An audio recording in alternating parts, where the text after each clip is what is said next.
opposite of having faith is not having doubt. The opposite of having faith is no faith, no connection at all. The writer of the book of Hebrews, the 11th chapter, the first verse, describes faith as the evidence of things not seen. So how could the faithful not doubt? 19th century poet and novelist Miguel de Unamuno said that faith without doubt is just dead faith, just four square dogma. German-American philosopher and theologian Paul Tillich said, doubt is not the opposite of faith. Doubt is an element of faith. If there is no questioning, if there is no stumbling and confusion and darkness, if you already know everything and nobody and God or anybody else can tell you anything, where is the room to learn? Where is the room to grow? Where is the aha, the space to let God gift you and illumine you with God's new presence? God's new insight that comes from moving back and forth from doubt to faith. Sometimes back and forth, doubt and faith, 5, 10, 100 times a day. I can't do it. I can't do it, God. I can't do it. I can't do it. God, go with me. I can't do it. Oh, look what I just did. Oops. I mean, you and me, Lord. Look what we just did.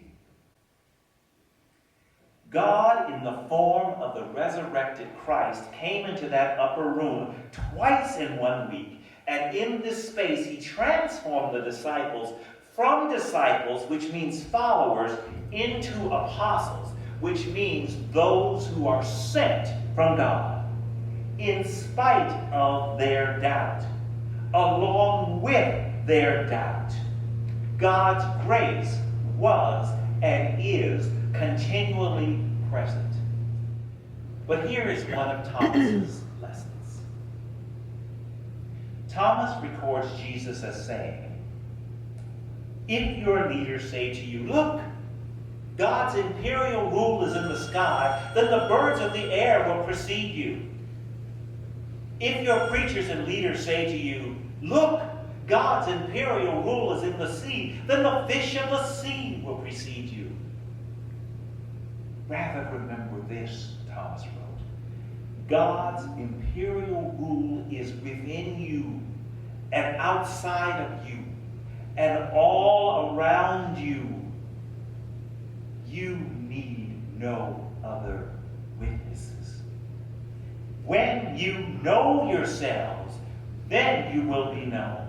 And you will understand that you are connected. You are children of the risen, living God. This story about Thomas is not a doubt story.